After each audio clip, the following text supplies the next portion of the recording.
Hello and welcome, everyone. Thank you for joining us today. My name is Maya Lloyd, and I am the Student Career Program Manager for the Office of Experiential Learning and Career Services here at CUNY School of Public Health. Today, we are hosting a fellowship discovery series with the Council of State and Territorial Epidemiologists. We have a representative from STE here with us today who is going to go over opportunities available for current students and recent graduates. Jessica will also go over any guidelines for questions that you may have. And after the event, you will receive this recording as well as the slide deck and other resources for your information. So with that, I will hand it over to Jessica. Perfect. Thank you, Maya. And hello, everyone. Thank you for letting me join your sessions.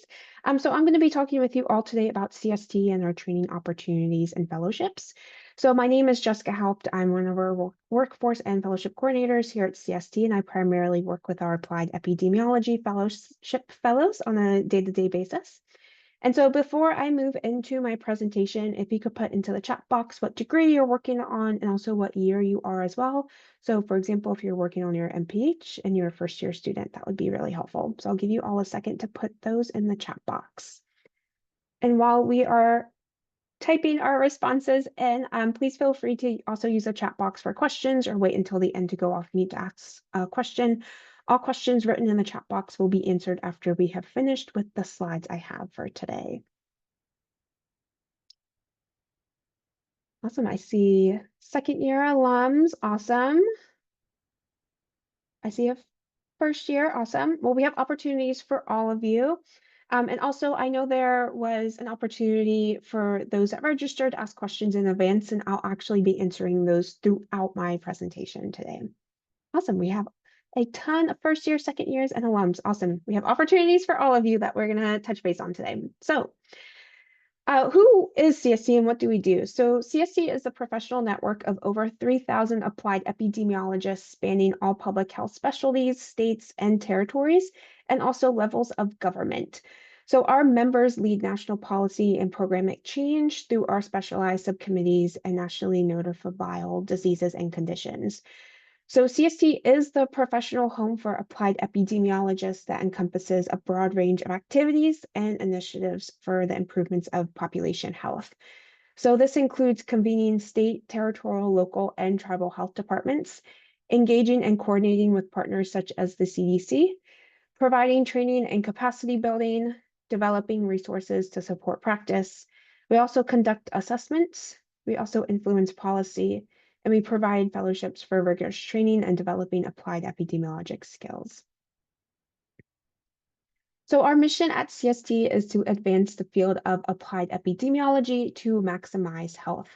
So our 2024 to 2026 strategic plan includes driving the initiative of applied epidemiologic practice and policy, advancing health for all by engaging communities in data collection, access, analysis, and use, accelerating the data modernization and data system, elevating the critical role of applied epidemiology in public health, and also optimizing workforce capacity.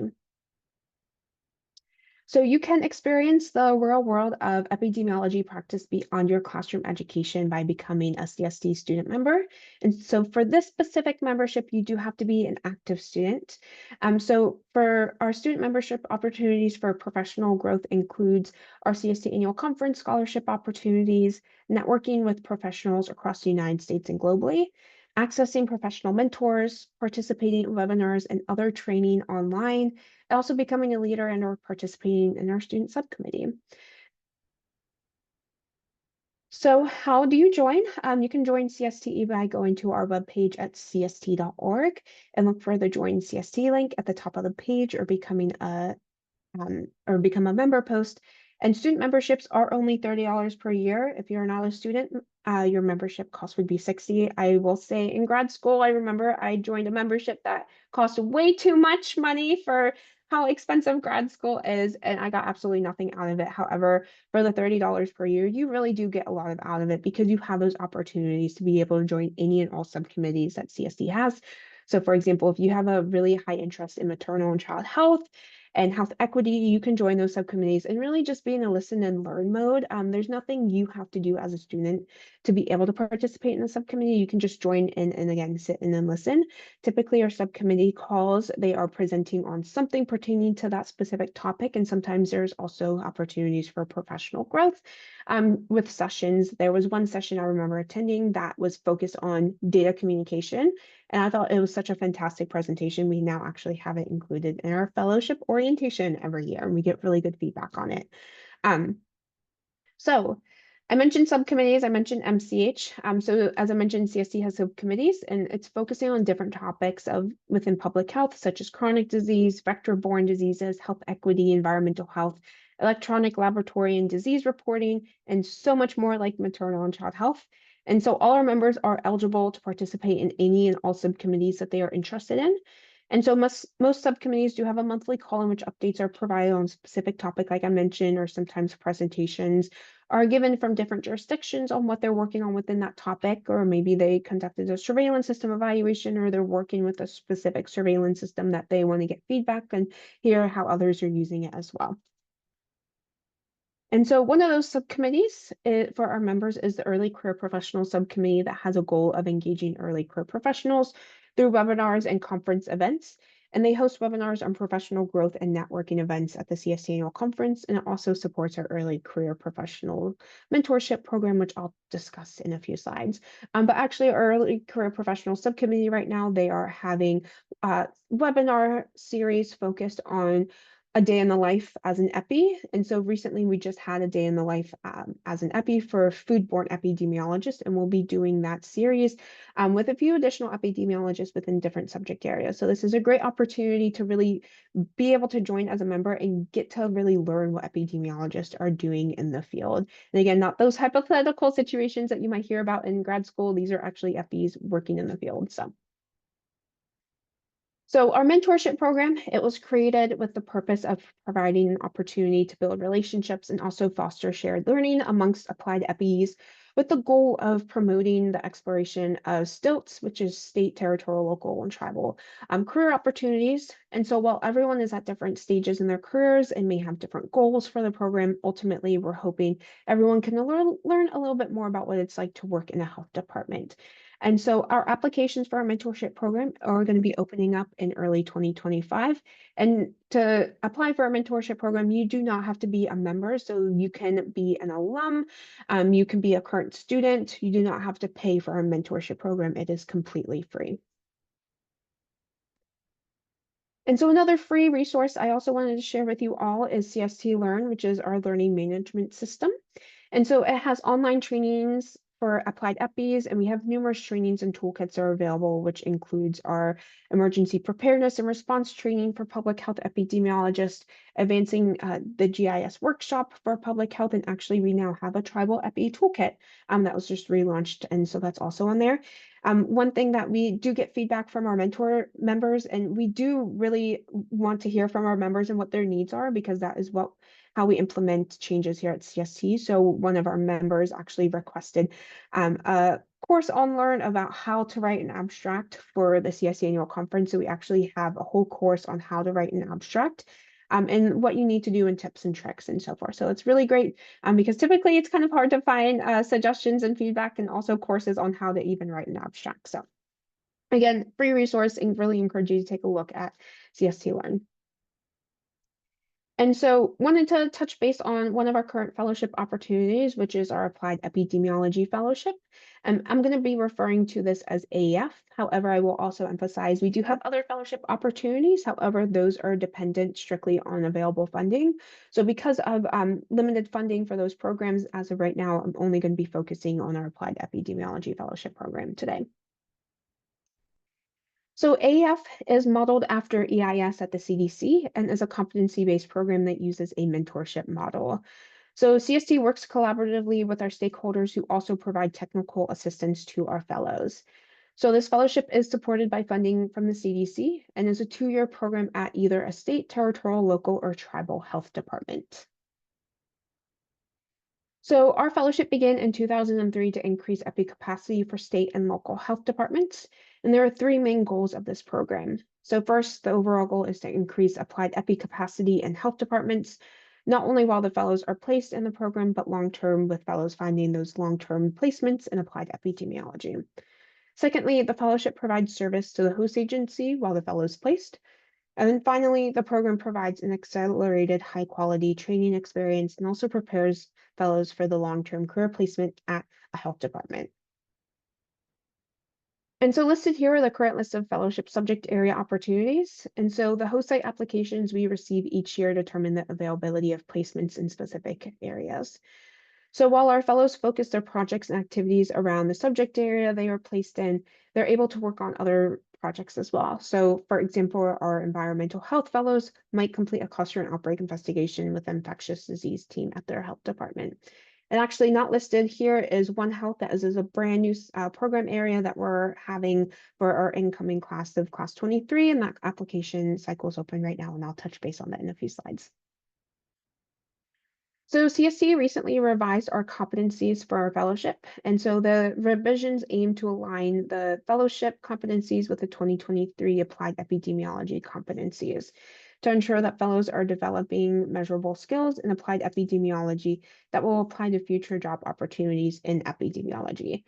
So fellows develop a set of core skills through competency-based training, and so fellows are expected to fulfill all the competencies during the 2-year program, and most actually complete them way before the end of the 2 years.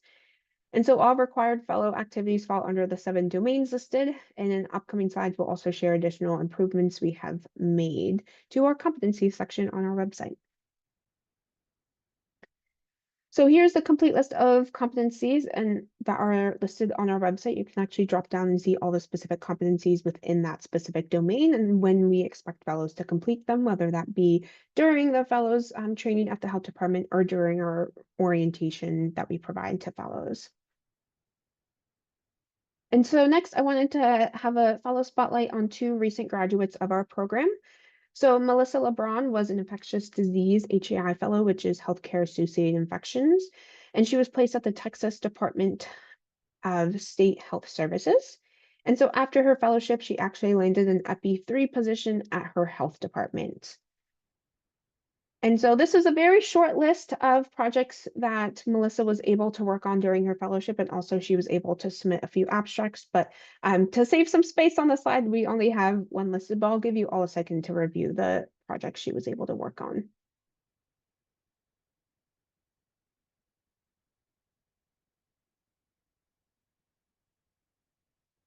Alrighty, and next I wanted to focus on Hannah, who was a maternal and child health fellow placed at the Washington State Department of Health. And post-fellowship, she also was able to land a position at her health department.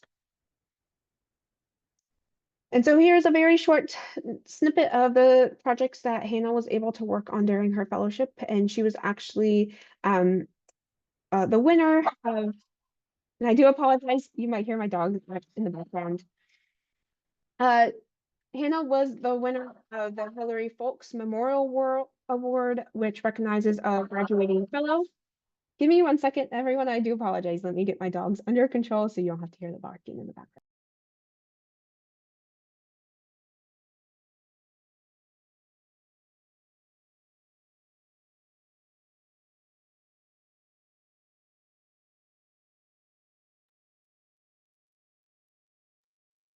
Again, apologies working from home. Sometimes you do have some distractions and noises in the background. So as I was mentioning, Hannah was the award winner for the Hillary Folks Memorial Award that recognizes a graduating fellow for work quality, motivation, interpersonal skills, and teamwork. And this is actually highlighted at our CST annual conference. And so next, I wanted to touch on our application timeline for class 23. And so our application is actually currently open and will be closing January 17th. And so we do have host sites that actually do apply and their application is currently open. So once CST reviews our host site applications, those will be posted on our website in March. And so for candidate applications that are submitted, we do have a very rigorous review process, and that occurs between January and early March. And then if you are moved into our interview phase, those occur in March. And so you interview with CSTE. And then if you're moved into our matching phase, this occurs in late March to early April, where you're able to interview with up to 4 host sites of your interest of those that are available on our website. And then candidates that have a successful match, they will receive an announcement in May through June. And then typically fellows do start between June and August. So in order to be considered for our fellowship, you must complete the online application, which includes providing your resume or CV, a personal statement describing why you're interested in our fellowship program and highlighting what makes you a strong candidate, transcripts for all degrees held, and 3 letters of recommendation along with proof of U.S. citizenship. And the full listing of the application components is listed on our upcoming slides. And also fellow applications, again, are currently open. So if you're interested, definitely encourage you to take a look and start working on your application. And so in order to be eligible for our fellowship, you must have a master's level degree, which typically most of our fellows have an MPH, but that does not mean you have to have an MPH. You're also eligible for up to 5 years postgraduate of your degree, whether that is an MPH or a master's level or a doctoral level degree. Again, as I mentioned previously, you have to have U.S. citizenship or permanent resident status. That is due to our cooperative agreement with the CDC. And also, we do have a minimum course requirement for our fellowship, which includes at least 4 graduate level EPI courses and at least 1 graduate level biostatistics course.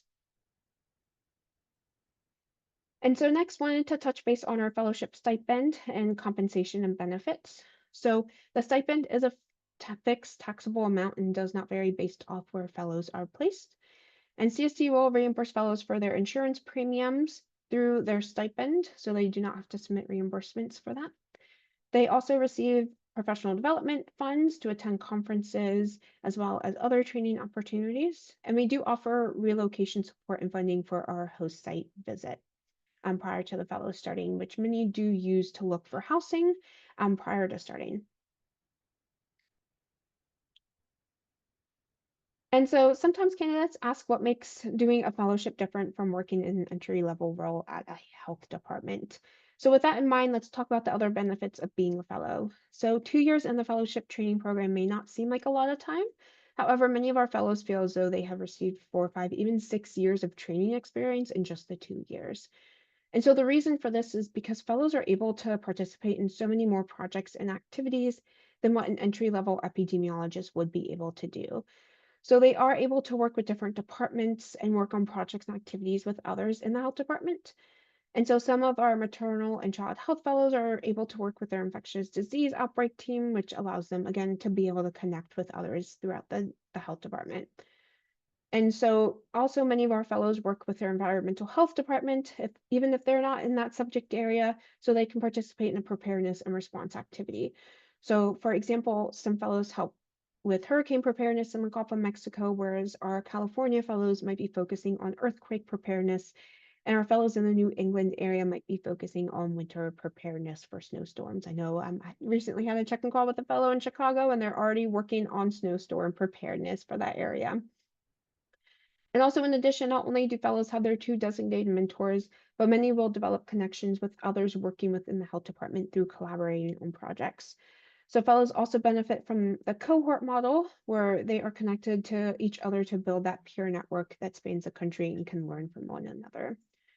As I mentioned previously, we also again provide that funding for fellows to use to attend conferences and trainings. Some fellows use their professional development funds to also buy books or subscriptions and memberships to different public health sectors. And also, again, fellows also get to be involved with CST subcommittees and work groups, which provide further connection with public health professionals at all stages of their career. So all these aspects of the fellowship make it a great way to really enter and transition into the field of applied public health from academia. So some common questions we typically receive from applicants include, what are the host site locations and can I request a specific site when I apply? So host sites must apply to host a fellow. So as I mentioned, our application for host sites is currently open. And once CST reviews all the host sites and approves specific ones, they will be posted on our website starting in next March. Another common question we get is, what is the work environment like, and do I have to relocate? So prior to COVID, all fellows were required to be in person. We actually did not offer the opportunity for fellows to work remotely. However, post-COVID, we definitely do value and respect the work environment at health departments. So fellows are expected to follow the work environment that the health department has.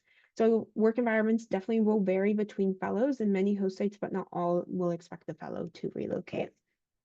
I actually recently had a check-in call with another fellow, not based in Chicago, but her health department is completely renovating. So they are actually having all staff work remotely until further notice once they have a new location for their health department. So definitely fellows might have different work environments during the duration of their fellowship. So once you start, it might not be the same work environment at the end of your fellowship. And then what makes a good application? So definitely reviewing the eligibility criteria very carefully. We do have candidates that do apply that are not eligible, so unfortunately they're not able to move forward in our application process. Also, make sure to contact your recommenders, make sure that they know the deadline to submit their recommendations. If their recommendations are not submitted by the deadline, your application cannot be moved forward. And also making sure to read the personal statements, rereading them, asking someone else to read them, we do see those grammatical errors, and that can that does take points off your application. So definitely make sure there are no grammatical errors, not only in your personal statement, but throughout your application. And just some additional questions as well. Can this be used to fulfill a practicum or internship experience?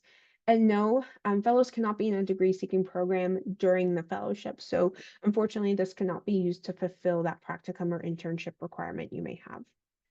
Also, can I be a fellow in addition to a full-time job? So we do not recommend this whatsoever. As the fellowship is 40 hours per week and occurs during the working hours at the health department, we don't encourage fellows to have another full-time role. That is extreme burnout, and we do not want fellows to be burnt out during their fellowship.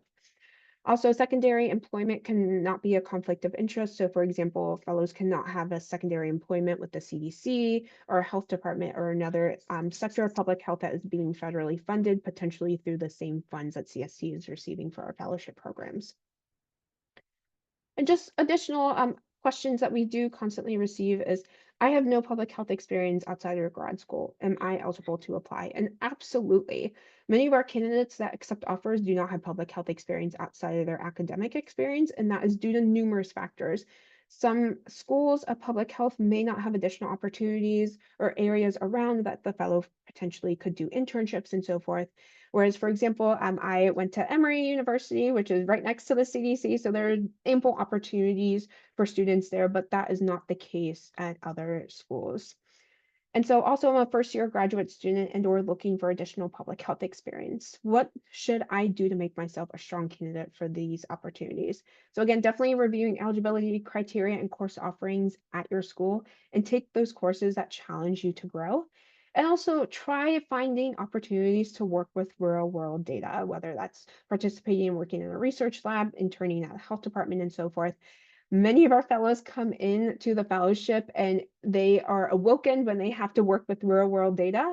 I like to say in grad school, your data is really manipulated to help you get everything done within a semester, because you can't be working on some of your courses for multiple semesters. It has to be done in that specific semester.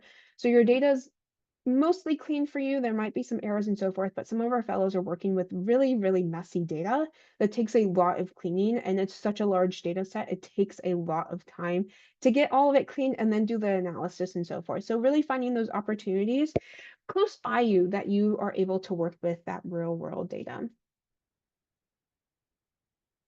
And so for any additional information that you have, please visit our website, but also please feel free to reach out to us at af@csd.org. We're more than happy to answer any questions that you have. And I see a few that are coming in the chat. We'll definitely make sure to answer those at the end.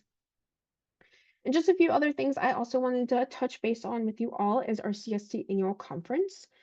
So during our annual conference, we hold plenary sessions that highlight our keynote speakers and award ceremonies, where I mentioned Hannah was an award winner, so she was highlighted during one of our plenary sessions this past year. Also, we have breakout sessions, which include presentations that focus on various topics, which include chronic disease, maternal and child health, infectious diseases, environmental health, and more. And so these presentations are submitted in advance via the CST call for abstracts, which is opening, I believe, November 7th this year. And also we have poster sessions, which include posters that focus on those various topics I just mentioned. And so these posters, again, are submitted via the CST call for abstracts. Also, the CST Foundation provides opportunities for public health students to network with applied epidemiologists at our annual conference. And so, one of these opportunities is the Jeffrey P. Davis Scholarship Fund.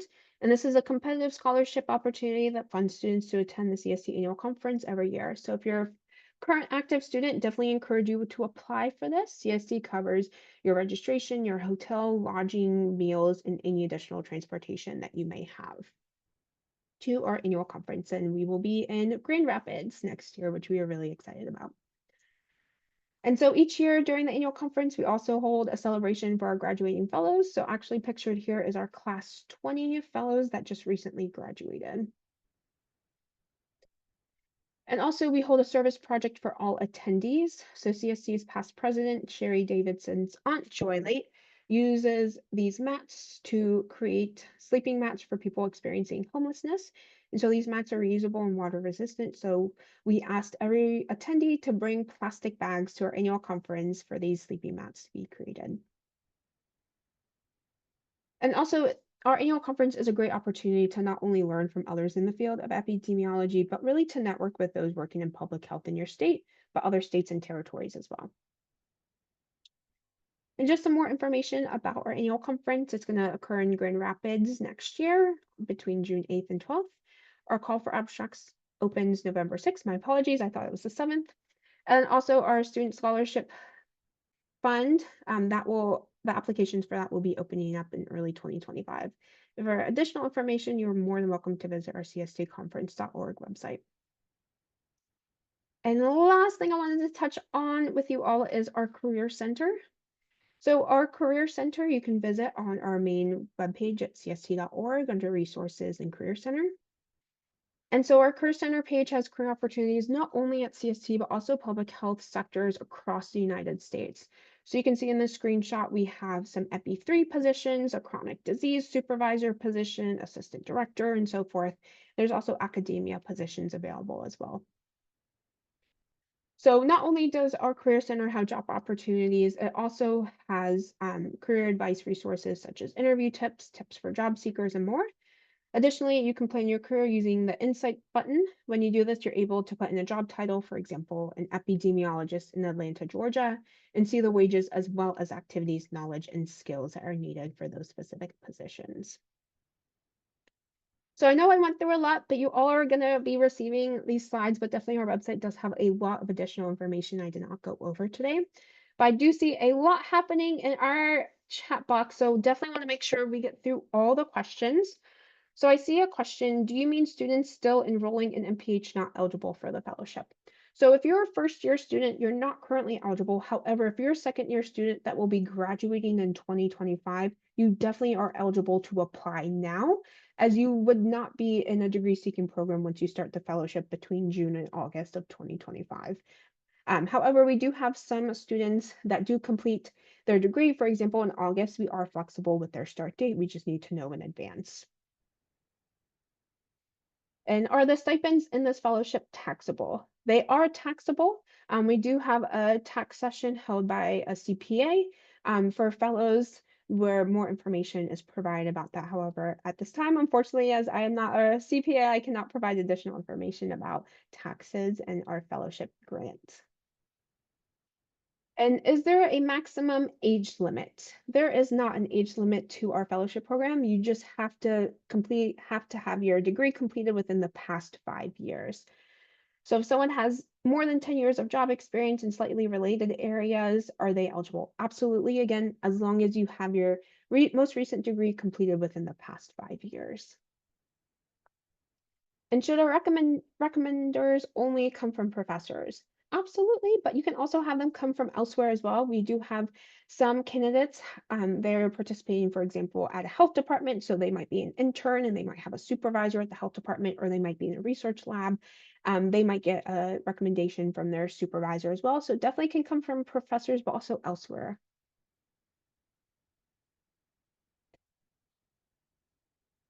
Alrighty, so I believe I answered all the questions in the chat box, but if you have any additional questions, please feel free to put those in the chat box. But also, you're more than welcome to come off mute as well and ask your question.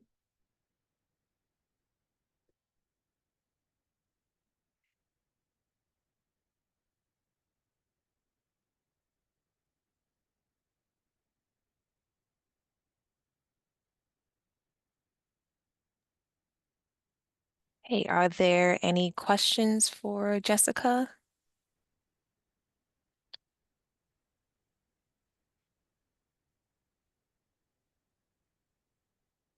No, I think that's a good thing, right? You gave a lot of information here today. It's very informative. Thank you. Okay, awesome. So what will happen now is, well, thank you, Jessica, so much for this great info session. I hope that those who join us today will take advantage of this. If you are not in your last year of your graduate program, definitely think about building up your resume so you can apply for the CSTE fellowship and look at some of the job opportunities that they have available. So all of this will be shared with you after the event in a post-event email. So all the links and the slide deck and recording. With that, please also fill out the evaluation survey that I put in the chat and reach out with any questions. So thank you so much for joining us today. Thank you, everyone.